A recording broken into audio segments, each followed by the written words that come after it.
श्री गणेशाय नमः। स्वागत है आप सभी का मेरे YouTube चैनल पर। आज मैं आपको बुधवार की कथा सुना रहा हूँ। इस कथा के सुनने से सभी मनोकामनाएं पूरी होती हैं।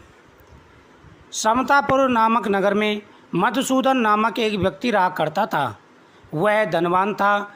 मधुसूदन का विवाह बलरामपुर नगर की सुंदर लड़की संगीता से हुआ था।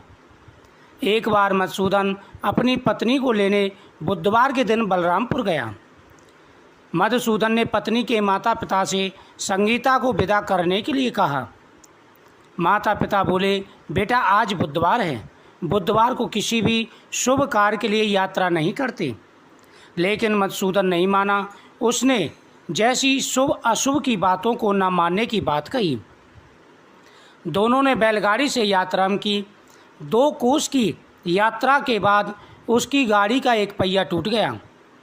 वहाँ से दोनों पैदल ही यात्रा शुरू कर दी। रास्ते में संगीता को प्यास लगी। मधुसूदन उसे एक पेड़ के नीचे बैठाकर जल लेने के लिए चला गया। थोड़ी देर बाद जब मधुसूदन कहीं से जल लेकर के वापस आया तो वह बुरी तरह से हैरान उठा, क्योंकि उसकी पत्नी के पास उसकी ही शक्ल सूरत का एक दूसरा व्यक्ति बैठा था। संगीता भी मधुसूदन को देखकर हैरान रह गई। वह दोनों में से कोई अंतर नहीं कर पाई। मधुसूदन ने उस व्यक्ति से पूछा कि भाई तुम कौन हो और मेरी पत्नी के पास क्यों बैठे हो। मधुसूदन की बात सुनकर उस व्यक्ति ने कहा, अरे भाई, यह मेरी पत्नी संगीता है। मैं अपनी पत्नी को ससुराल से विदा करा कर लाया हूँ, लेकिन तुम कौन हो जो मुझसे ऐसा प्रश्न कर रहे हो। मधुसूदन ने कहा, तुम जरूर कोई चोर या ठग हो। यह मेरी पत्नी संगीता है। मैं इसे पेड़ के नीचे बैठाकर जल लेने गया था। इस पर उस व्यक्ति ने कहा, अरे भाई, झूठ तो तुम बोल रहे हो। संगीता को प्यास लगने पर जल लेने तो मैं गया था। मैंने जो जल लाकर अपनी पत्नी को पिला दिया वह है। तुम चुपचाप यहाँ से चलते बनो, नहीं तो किसी सिपाही को बुलाकर तुम्हें पकड़वा दूंगा।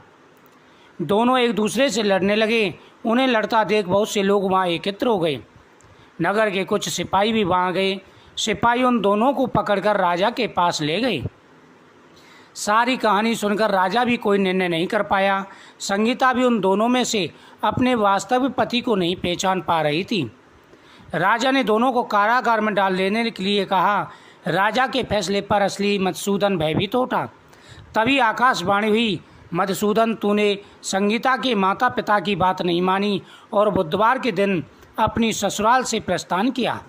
यह सब भगवान बुद्धदेव के प्रकोप से हो रहा है। मधुसूदन ने भगवान बुद्धदेव से प्रार्थना की कि हे भगवान बुद्धदेव, मुझे क्षमा कीजिए। मुझसे बहुत बड़ी गलती हुई। भविष्य में अब कभी बुधवार के दिन यात्रा नहीं करूंगा। मधुसूदन के प्रार्थना करने से भगवान बुद्धदेव उसे क्षमा कर दिया। तभी दूसरा व्यक्ति राजा के सामने से गायब हो गया। राजा और दूसरे लोग इस चमत्कार को देखकर हैरान हो गए। भगवान बुद्धदेव की इस अनुपमा से राजा ने मधुसूदन और उसकी पत्नी को सम्मानपूर्वक विदा किया। कुछ दूर चलने पर रास्ते में उन्हें बैलगाड़ी मिल गई। बैलगाड़ी का टूटा हुआ पहिया भी जुड़ गया। दोनों उसमें बैठकर समतापुर की ओर चल दिए। मधुसूदन और उसकी पत्नी संगीता दोनों ने बुधवार को के दिन व्रत किया और भगवान गणेश जी की पूजा की। इस तरह भगवान बुद्धदेव और गणेश जी की कृपा से उसके यहाँ खुशियाँ बरसने लगी।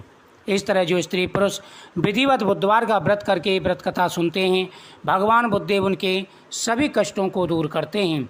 साथ ही भगवान गणेश जी की कृपा से हर प्रकार के मनोरथ पूरे हो जाते हैं। बुधवार के दिन इस कथा को प्रतिदिन श्रवण करना चाहिए। साथ ही प्रतिदिन भगवान गणेश जी का पूजन भी करना चाहिए। बुधवार के दिन विशेष रूप से इस कथा का बहुत महत्व होता है। साथ ही इस दिन भगवान गणेश जी के सामने दीपक जला करके मोदक अर्पण करें, मीठा पान चढ़ाएं। इससे भगवान गणेश जी सभी के ऊपर अपनी कृपा दृष्टि बरसाते हैं। धन्य धान्य बढ़ता है। जीवन में आ रही सारी परेशानियां दूर हो जाती हैं। वीडियो को ज़्यादा से ज़्यादा शेयर करें। जो भी चैनल पर पहली बार आए चैनल को सब्सक्राइब करें। बगल में बेल आइकन बटन को दबाएं। कमेंट में श्री गणेशाय नमः